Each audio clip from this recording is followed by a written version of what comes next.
ریاست تھی, ایک سٹیٹ سٹی سٹیٹ تھی, تو پروونشل اٹانومی یا پروونسز کا تو سوال ہی پیدا نہیں ہوتا تھا. تو سٹی سٹیٹ میں جو اٹانومی ہے صاف ظاہر ہے وہ مختلف وارڈز کو ہی دی جا سکتی تھی, تو ایڈمنسٹریٹو اٹانومی دی. پھر فرمایا وہ اپنے خون بہا بھی مل کر باہم دیا کریں گے, تو تھوڑی سی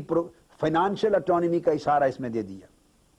تاکہ وہ ایڈمنسٹریٹولی اور فائنانشلی اپنے وسائل جنریٹ کریں اور اپنے معاملات اور لائبلٹیز کو ادا کرنے کے لیے جوائنٹ وینچر بھی کریں اور حقوق بھی جوائنٹلی شیئر کریں اور فرائض اور ذمہ داریاں بھی جوائنٹلی شیئر کریں. اس میں مقامی سطح پر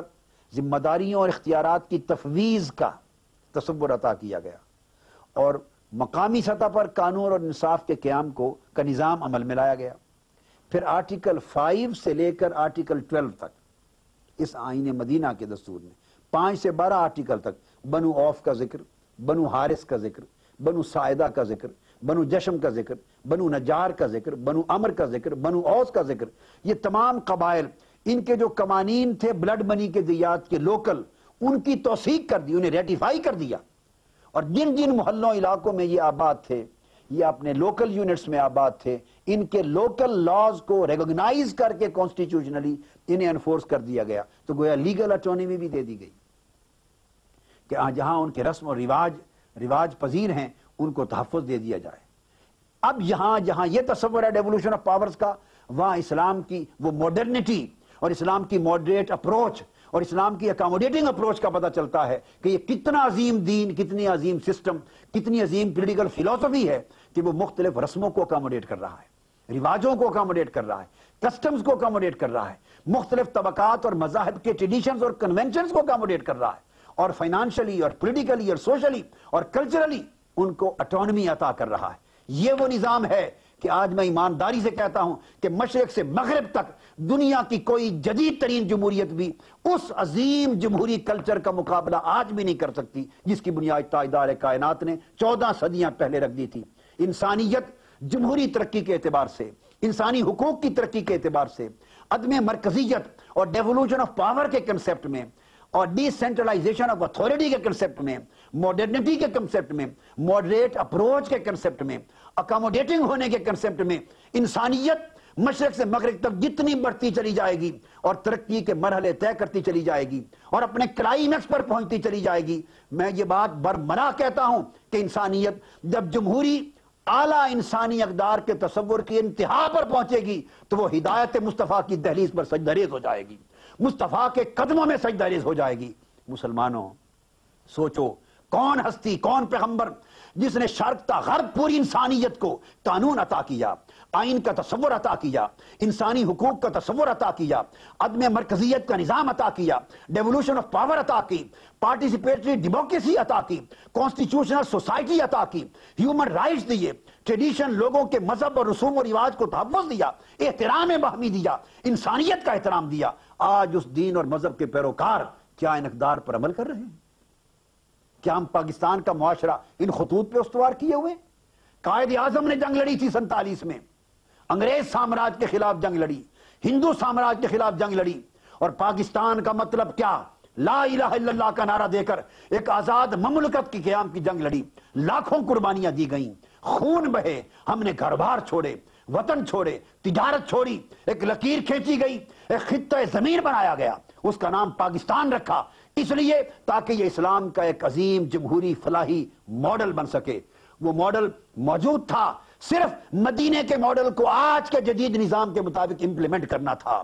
مدینے کی ریاست مدنی کے ماڈل کو آج جدید پیمانوں کے مطابق انٹرپریٹ کر کے کرنا تھا. کوئی چیز دشوار نہ تھی, مگر افسوس ہم نے مملکت لے لی مگر اپنی راہ راست سے منحرف ہو گئے.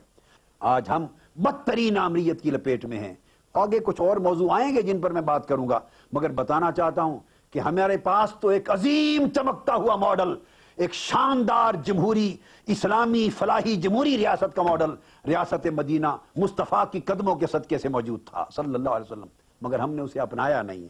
تو آج میں وہ حوالے دے رہا ہوں. حضور علیہ السلام نے اس طرح آئینی سطح پر, سیاسی سطح پر, معاشی اور اقتصادی اور مالی سطح پر اٹانومی دے کے لوگوں کو ان کے اندر خود اعتمادی پیدا کی, انڈیپینڈنٹ یونٹس کو اختیارات دیے تاکہ مل کر وہ ایک فیڈریشن کی شکل بنائیں اور مضبوط کریں.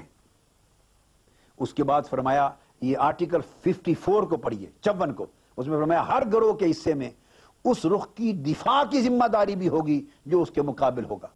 تو یعنی ایک طرح کا آئیڈیا ملتا ہے. ڈیفنس کو بھی ایک اٹانومی دی کہ ریجنل ڈیفنس کا آئیڈیا ڈیولپ کیا. ریجنل ڈیفنس کا صاف ظاہر ہے اس وقت کو پورے ملک کی سطح پہ اتنی بڑی فوج ابھی نہیں تھی, وسائل کم تھے, خزانہ قومی اتنا بڑا نہیں تھا کہ ایک بہت بڑی بھرپور فوج رکھ کے انہیں تنخواہیں دی جاتی اور وہ پوری کی پوری ریاست کی ایز اے ہول دفاع کی ہمہ گیر ذمہ داری لیتی. تھے وہ لوگ اور اس میں والنٹیئرز بھی تھے, لہٰذا ریجنل ڈیفنس کے آئیڈیا کو ڈیولپ کر کے علاقائی بنیادوں پر ان کو دفاع کی ذمہ داریاں بانٹ دی. یہاں بھی ڈیولوشن آف پاورز کا اور پارٹیسپیشن کا پروسیس جو ہے وہ کلیئر ہوتا ہے, اور ان تمام معاملات کے اوپر اگر کہیں اختلافات پیدا ہو جاتا بین العلاقائی